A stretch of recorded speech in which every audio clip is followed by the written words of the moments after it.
I knew that. That felt good. I will start us off with a few questions, and then I will throw it over to you guys. I'm sure you have a lot of questions as well. So let's first start with Felix and Charlotte. Tell us a little bit about your, starting point with this film. I know it's an adaptation of the book. How did you come across the book, and how did you lift it off the ground from there? Maybe we can start with Charlotte or Felix. Whoever wants to take it first. They asked me, so I'll start, if that's okay. No, It's okay. But so I made 6 movies before this movie, and this is the first movie we make together. We've been a couple for a long time, and Charlotte played as an actress in my movies, and she was always, on the side when I was making movies and reading scripts, versions, and watching cuts. And we also wrote a version of a film I made, The Broken Circle Breakdown, together. And then we wanted to really work together writing. And so this book came along. They presented it to me. And I was a bit surprised in the beginning. Why should I be the one who would be doing this? Because it's an Italian book. And we live in Belgium. In Belgium, we have no mountains at all. I didn't speak Italian. But actually the question was, this is a book and it's a universal story about friendship, and maybe you could shoot it somewhere else. Maybe you could shoot it in the US and turn it into an English language movie. So I said, okay, I'll read the book, we'll see. And I really, really loved it. I was crushed by this story. It had so much in it. Yes, it talks about friendship, but so much more. I was very moved by the very pure characters, no cynicism at all, and just people dealing with the essential things of life. So I said, yes, I want to do this, but I want to do it in Italian. It felt a very authentic book. It's fiction, but the author went to live in the mountains where we shot this movie eventually, and you feel it in everything. It's like it's inspired by real people, real places, and you just feel that. So it had to be there. And Charlotte also really loved the story, so she came on board as a writer. We very quickly went to Italy and saw those places and were mesmerized by it. And we started writing actually when the pandemic hit. And it's, the whole world went silent. And for us as a couple actually was really good. And also for the process, it was really amazing actually. And it made me realize that what was happening between us and the writing of the story was so profound, and it made it so much better that I asked Charlotte to be part of the directing. Charlotte, do you have anything to add?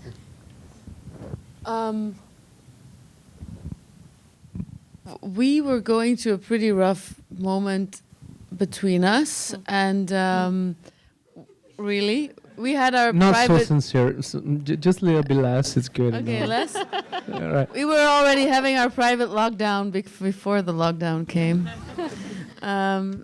But this was a very healing journey for us. And Felix is the man of ideas, and he surprised me asking if I would go, all in for the whole ride. It really surprised me, but it felt very natural. Like this is a good ride for us to take, and it took us very high, and we're really grateful for the process it's been.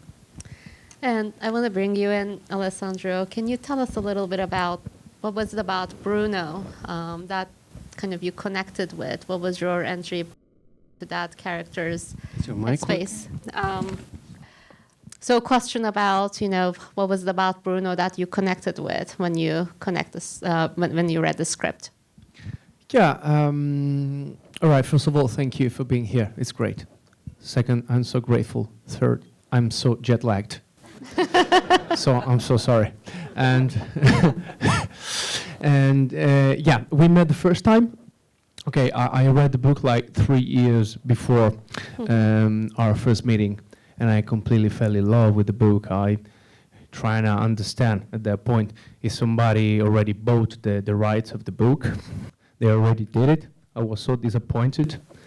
And then in some way, I had the opportunity to meet these two people for the first time, and it was great.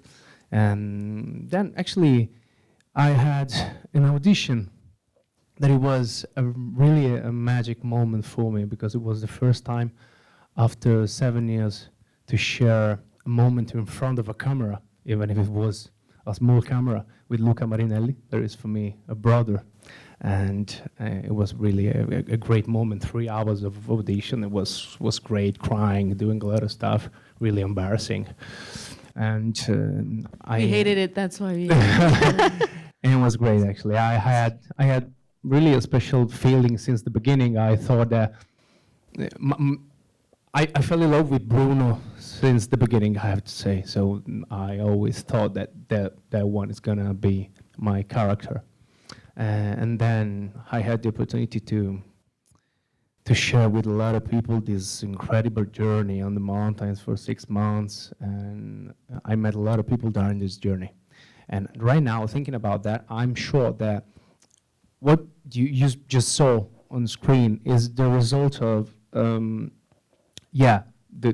work that we did together with the directors, with Luca, but it's also maybe 50% the result of a lot of people that I met on the journey. And it's like I took small pieces from every one of them. Mm-hmm. And from Alex Sella, that was my coach for the accent, from Gabriele and Remigio, there are the two real people, and that Paolo talked about in the book. And unfortunately, during the shooting, Gabriele passed away, so it was kind of something strange happened over there. So Gabriele and Remigio were the inspirations for Bruno as a character. Yeah. Real friends of the writer. Right. Yeah. So, every time I was so surprising that the process was so real. Mm-hmm. It was nothing, at some point I forgot that we were doing something related to cinema. It was really real life. It was something so real every day, every time, and the process was so real, and every day was a great opportunity to discover something more about us, about our relations. And after all this time, I really remember every moment of everything. And I'm really good in milking cows, so if any of us needs something, I'm here. And that's it. I'm very happy to be a part of this movie. Thank you. So I know that, and you also mentioned that you and Luca Marinelli are already friends and close friends, and you were in a movie together some years ago. So I guess I'm wondering how the fact that you two are already friends reflected in your portrayal of Pietro and Bruno together. What did you pull from that friendship? What kind of conversations you had around what these characters might be going through, kind of on again, off again friendship over the years? Yeah, me and Luca, we never talk about anything related to the movie. We never talk about a movie. We didn't have any kind of rehearsal or something. We just, sometimes, I remember just one time he asked me like, but do we want to try the scene for tomorrow? I was like, no. Really, no, I don't think so. I think that's something. But you went walking, right? Yeah, we walked a lot. We walked a lot together with Paolo. every morning, 40 minutes to go to the Bar Madrola. And in that time, sometimes he asked me something very complicated and I didn't answer. So, but I think that our friendship was kind of maybe the secret of the movie for us, because at some point, maybe our friendship was, there is something very similar between the four of us. So being him, Pietro, and Bruno. Luca lives in Berlin, I live in Rome. We are far away from home. Sometimes we didn't see each other for 2 years. Every time we see each other, we have to talk about a lot of stuff because we know that probably it's going to be, maybe we want to see each other in a while. So at some point I realized that there are a lot of stuff that we could use for the characters. And I think that maybe after 2 or 3 weeks of working, we completely forgot everything about Luca and Alessandro and Pietro and Bruno. Are, I don't know, maybe some, cinema is very complicated sometimes, but sometimes it happens something that is very easy. And explain it is it's so complicated, maybe because I'm jet lagged, but sometimes you just woke up in the morning and the only way you have to communicate is Bruno's way and Pietro's way. And they're on set, there are going to be a lot of people, and Felix and Charlotte to direct you and to show you the right way to do that. So there's just a lot of stuff about trusting people, about the knowledge of ourselves, and about the thing that you need to remember that actually you're gonna play and you have to enjoy it. So not overthinking, not about oh my God, how can I deal with that? I'm gonna struggling with that. No, just follow the flow, and then something is gonna happen. So friendship is good for that, and it was a great gift to share this with Luca because he's completely crazy, and it was very good. Love that. Charlotte and Felix, I want to turn back to you and talk a little bit about the structure of the film. One of my favorite things about The Eight Mountains is how unhurried it feels. It's not slow, but it's unhurried. You give enough time to every chapter of the story, the childhood and the youth, and then the later years. So how did you kind of approach that balance, making sure that, all these phases of friendship are getting their due on the page and on the screen without rushing through anything? Do you want to take this one?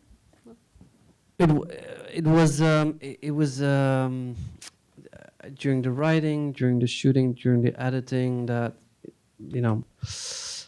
that we had to. I mean, it was always the idea, I guess, but then there's the reality of just the different phases, and we always very much defended towards the producers and people who were reading it that we wanted this, and the result of that was that the part with the kids was long.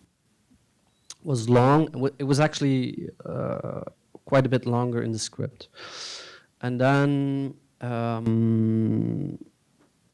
we got criticism on it, but we always said it's got to have time, and it still has time in the movie. But we gave it, I mean, in the first cut, it had a lot more time. And whereas the middle part and the ending part, I think, started, I guess on the page, they read faster, and then it just found its space as we were shooting it, and also in the edit, and with the music, things were coming together. And I mean, that was the heart of the movie. So it could have its time, and that was, you wanted to be there with them. So that was the most important to preserve and to make work. And so we started to cut down more of the kids because we kept on getting notes that it was harder to get into the movie. So it feels unhurried, and it is unhurried, and it was always the idea. But it's a lot of effort went into that to find the balance between the three episodes, I would say. Yeah, that's true. I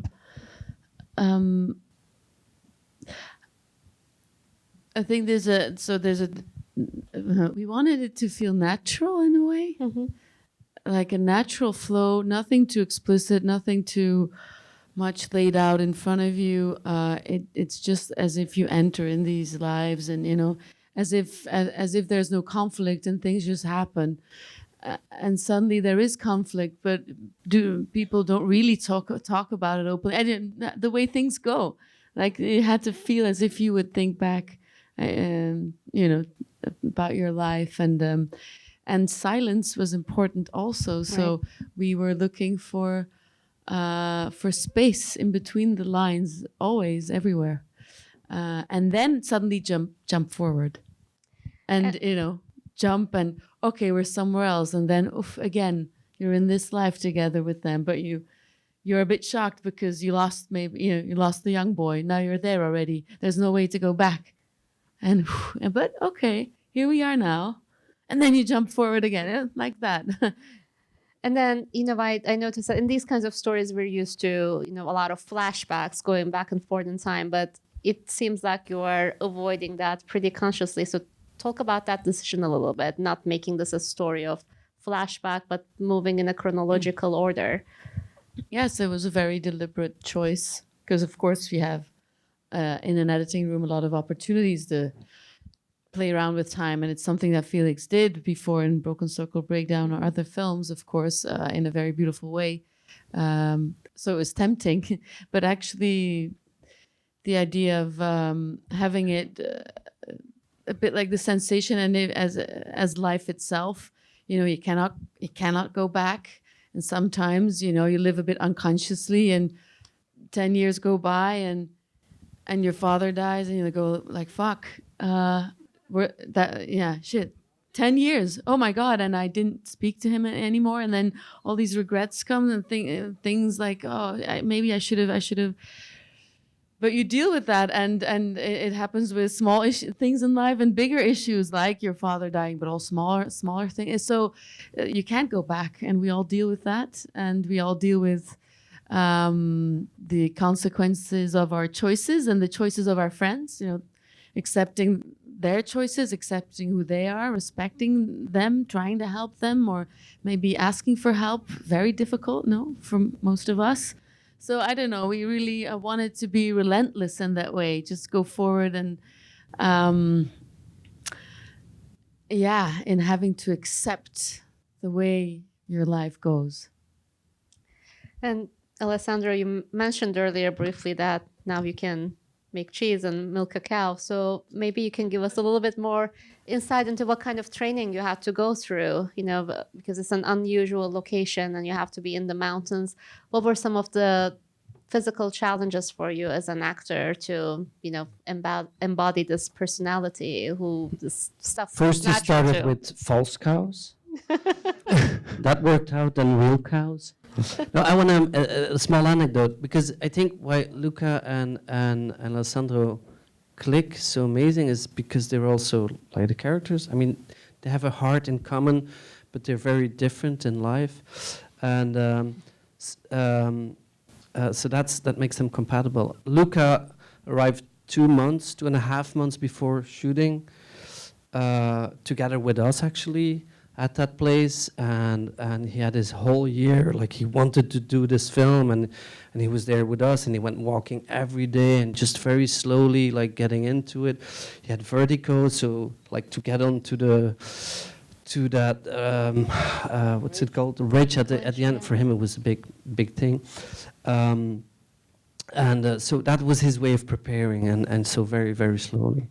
And Alessandro, who's very ambitious and very busy, he was doing 2 other movies, and he arrived 1 week before shooting his scenes, and he learned everything in that 1 week. Where are the cows? 1 week, farmer. Okay, yeah. But Very courageous man. Yeah. Courageous actor. I think Luca needs a very long time to get into that character, and for you, you do your work, of course, but for you it's more instant, radical change, I would say. Yeah, I'm really not into method, So I always said, when I have the opportunity to talk with young people, and they tell me like, okay, I wanted to be, I really would like to be an actor. What is the best way to do that? What is the right way to do? First thing I say is go away, and the second is don't take anything too serious. So really you really need to have fun doing stuff. So go. And the most important and interesting research that you're gonna have is gonna be outside of the comfort zone, obviously. So every time you think I'm not able to do that, you gotta do that. Absolutely. You're gonna hurt yourself, it's great. It's perfect. You're gonna remember that. So next time it's not gonna happen. So this is the way I really like to do this job. And absolutely, one of the greatest meeting that I had was with this young guy, 17 years old. Right now he's 19, I think. Called what was the name of the guy of the arpeggio?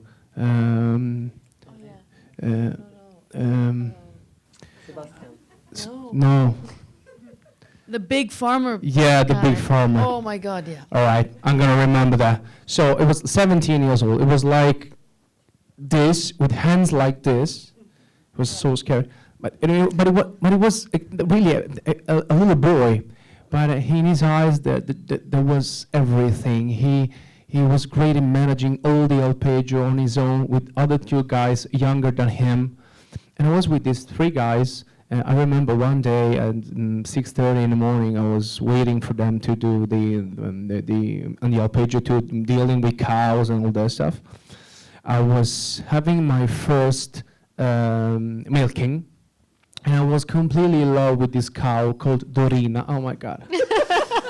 Yeah, because you know. You too. No, yeah, I think so. Because in milking cows there is something sexual.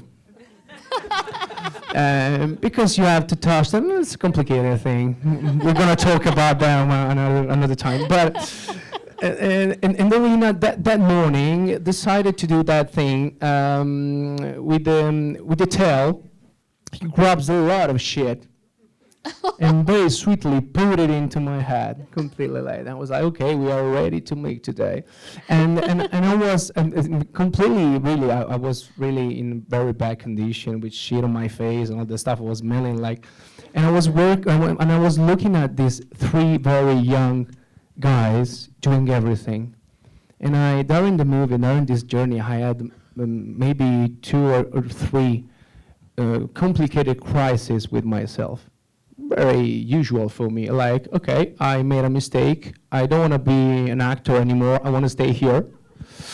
And yeah, why? I'm gonna coming back. I'm gonna left everything. I'm gonna call my mom, saying, "My mom, I'm not gonna come back."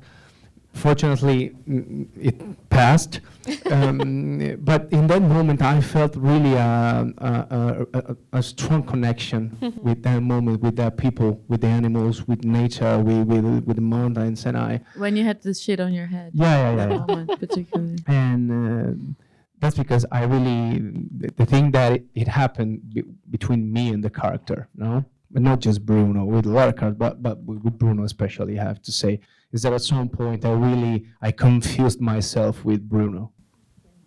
Well, I was really confused, and in that confusing, I was so happy. That's the point. Before we start taking some questions from the audience, I want to just quickly ask about the music in the film. The soundtrack is absolutely beautiful, and you work with this musician, Daniel Norgan. Hopefully I'm pronouncing his name correctly. So tell us about those song choices that just give a lot of heart and character to the story. We fell in love with this album, Alabersi, and actually the songs in the film you hear, most of the songs are from that album. I started listening to the album when I was writing the script. We decided that we wanted to ask him to score music for the movie. We reached out to him. He was super enthusiastic. He wanted to do it. He pulled out like a month later. He lives in Sweden somewhere. For us, we always say that he's like a Bruno type of guy because he lives a bit remote and he does everything by himself and it's very analog and he's a closed guy, and so all of a sudden we couldn't reach him anymore, and he backed out. He was working on his own record. He didn't want to make the music for the movie anymore, and we couldn't let go. We could not let go this idea that we thought he was perfect. I wanted to move on, but Charlotte couldn't let go. She always started crying about it. He was super sad, mourning, like it's perfect. It's gotta be him. And at some point, we got the idea to just use the actual songs. Go back to him and ask him. We know you don't want to spend time on it, but do you want to let us allow to work with your music? Because we realized that actually, with these songs, it was going to work. We had in mind something that was less vocal, I guess, or less song, but it was the exact atmosphere that we wanted, and we loved his voice. We loved everything about the music. So we started to try it on the edit, and we saw it worked. We went back to him. We asked him if we could. He said yes, absolutely. And that's it. We were super happy. We thought it made sense. And at some point, he started even like sending stuff that he still had and had not used or hadn't been released, that he thought like maybe it makes sense with this movie, and it did. So in the end, it was a very creative collaboration. But this is what he said, right? When we met over Zoom and we were puzzling, trying this here, what do you think, this there, da, da. He said he was so happy that we could do it in this simple way. Actually, it was simple because everything had been made already. We just needed to, make the puzzle work. And he said, this is the film I was making music for without having one. Oh, I love that. I'm so glad you didn't let it go and you insisted. This is just beautiful. Let's take some questions from the audience. I see a hand over there. Say your question as loud as you can and I'll repeat it. So to summarize the questions, it's a two question. The first one is for Alessandro about not having, a lot of Italian actors doing English language films in the States. So what's the situation there? And maybe even a question whether you would... And for this one, I'm going to call my American agent right now. So. And then the other part is for the co-directors about the sort of the tricks and challenges of directing a film in Italy, not in your native language, and some of the background companies and people who kind of helped you pull it off as well as you did. So we can start with Alessandro. Yeah, right. No, seriously, this is a great question, I have to say, because we gotta say that since the beginning, when in Italy, young actors used to grow up dreaming about Hollywood. No, so there is that thing. There is so far. That is really complicated to even think. To be a part of that. In the last 7-8 years, thanks to we have to say that to the platforms, to Netflix, to Amazon, and all that stuff, something changed. And the thing that mostly changed is the fact that we could go all over the world doing our stuff in our city, speaking in our language. And this was the first step to be recognized in an international way. Then my first work in English was Devils. There is a series about finance in London, and I remember one thing. The day I signed the contract, I thought maybe this is a great opportunity. Maybe this is the time I could demonstrate that I'm able to work in another language on a high level with great actors and all that stuff. It was a great experience, but the series was very good in Italy. In America, nobody gives a fuck. Why? Because there is a huge problem about distribution. So the problem is not just doing things, is to let people know that you did that thing. And this is for series, but this is for cinema as well. But for cinema, there's another problem. There is related to the industry. So what is the problem? In America, you have millions of great actors. Why do you need me? So the only way to try to demonstrate you in the industry that you need me is, I need a screenplay where on the screenplay there is a role that is for an Italian, and every time there is an Italian, is from Sicily, he plays the mandolino and eats pizza. And I really don't want to do that. So there's Lady Gaga. Yeah, it's like, exactly. We have Lady Gaga doing that, so it's perfect. Or you have to be on a higher level. You have to be mother tongue. But also in that case, an American producer is gonna choose another one. Is gonna choose an American guy. It's good, I think. No, so I don't know. Probably I'm gonna. What happened right now? No, it's a miracle. Now we are in this place talking to you with a movie in Italian, but why? Because we have these two geniuses on my right. Because if not, it could have been possible. With I want to say that with an Italian director, this movie. No, it's different because it's the way of approaching to the job and to the storytelling that is different. We are scared. We always think about the algorithm. No, so at minute 18, this is gonna happen. This has to happen because Netflix told us that no, and this is the great problem. So the only thing that I'm trying to do is keep going harder with my job, trying to learn every day something new, dealing with millions of languages because I made a movie in Romanian last year, another one in Proto-Latin the day before. It was very complicated, but I just need to tell stories. And if one day I'm gonna come back here with an American movie, it's gonna be great. If not, I hope you're gonna come to Rome to see my movie Rome. By the way, end of the year, there's going to be a series where he plays Rocco Siffredi, who's a porn star. There's a porn star. I'm gonna be naked, yes. Yeah, and in that case, probably we're gonna talk a lot about that because it's gonna be all over the world, when millions of countries. No, but with cinema, it's just a little bit difficult. Yeah. Well, hopefully this movie will be the beginning of something new. So on to your question. So yeah, our trick was the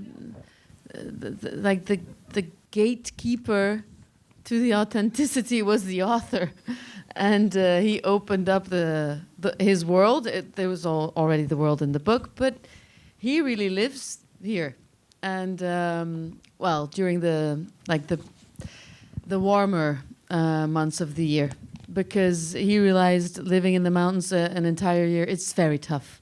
I mean, you get so lonely in winter, it gets so rough. So he chose to divide his time between Milano and the mountains. And we shot this very close to where he lives. Mm-hmm. He invited, the moment he knew that Felix was gonna make the adaptation, he invited us.